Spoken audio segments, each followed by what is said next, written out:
This is one of my favorite topics. How do you eliminate a mental block? First of all, we're going to answer what is a mental block.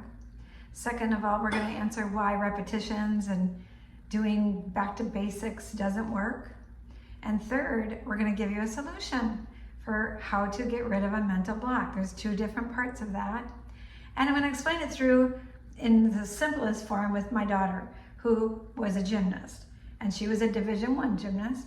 But when she was 9, she came home from practice one day and she said to me, "Mom, Sarah asked me to do a back walkover on the high beam and I couldn't do it."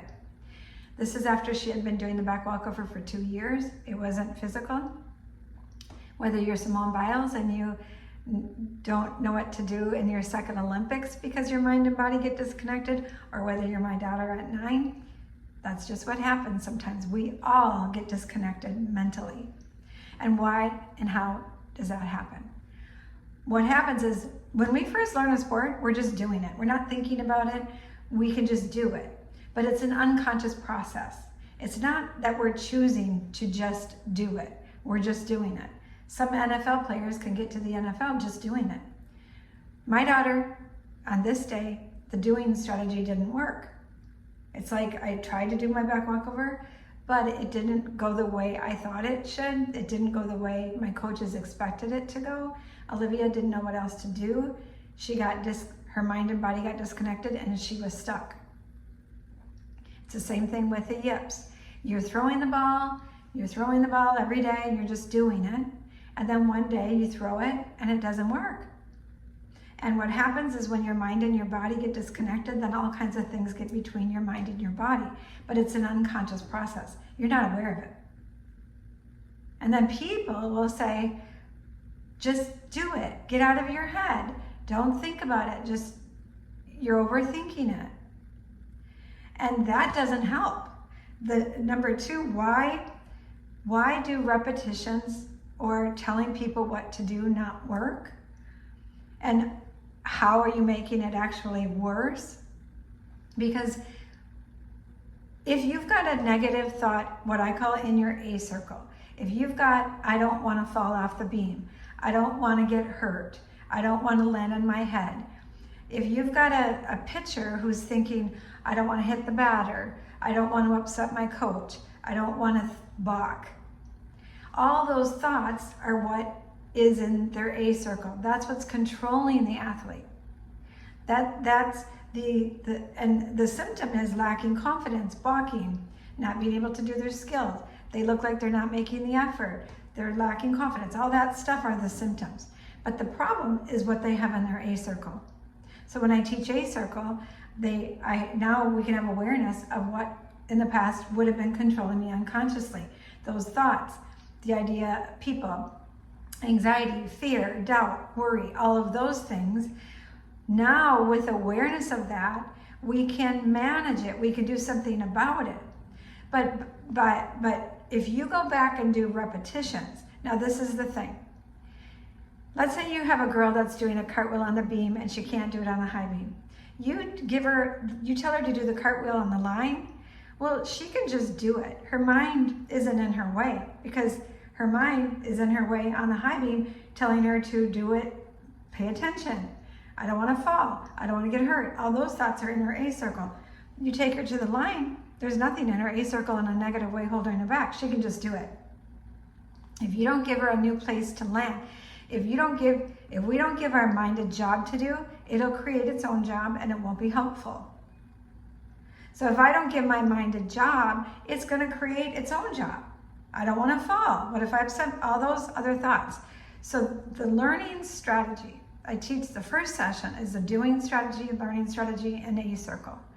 The learning strategy is thinking about what I'm doing as I'm doing it. But it's not about telling people what to do. It's about them understanding what modality works best for them. Some people are kinesthetic, they feel their way through. Some people are auditory, they hear their way through, or they talk their way through, they think their way through. Some people are visual, they see their way through. Some people are just going to kick those things out and just do it. They're going to use the doing strategy. But without the awareness of what works for that person, they're not empowered. They're just trying. You're just coping. Get out of your head. That might work, but it's not empowering. The athlete doesn't even know how they're just doing it. So the learning strategy and the doing strategy and choosing what to do gives the athlete the ability to be in control of what their mind is doing in the moment. And that's all we have control over, is what we're doing in the moment. And with the ability to mentally manage myself in the moment, my thinking controls my behavior. And with the learning strategy and the option, the doing strategy, learning strategy, and the ability to be aware of what's in my A circle, that gives me the empowering choice to manage my mind, to do what I need to do. The learning strategy. Also, going back to basics, you guys, if they've got a negative thought in their A circle and you tell them to go keep doing it, like keep trying to do the round up back handspring, and they keep balking, they keep stopping, they can't do it, now you're grooving the problem deeper. Now you're causing damage to that athlete. Sometimes when you have a pitcher and you throw it soft and you change up the idea of how they're throwing it, they can throw it. Sometimes it's a coping strategy. But I had a baseball player who got cut from the MLB, and we had to learn how he got disconnected while he was in the MLB. And he didn't know how to manage his throwing in his body when he was throwing it. So as soon as something got in his way, he got kicked out of his body. I was watching a pitcher for Pittsburgh last night, and he's got a mental block. And I can see he's got a bunch of stuff in his A circle. And I feel so bad for him. And he's unaware of what that is. And he's unaware of the fact that he can manage his mind. He doesn't know that yet. That is the solution. The other part of the solution is giving your mind a new place to land is one thing. But if we don't go back, this is what people are not doing. And I do it in session.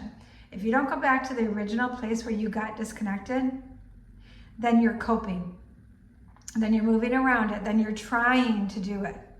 You have to go back to the original disconnect.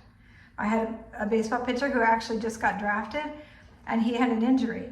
And the problem was, before the injury, they were trying to change his throw, and he was overcompensating it, and he hurt his elbow, and then he got injured. He had to have surgery.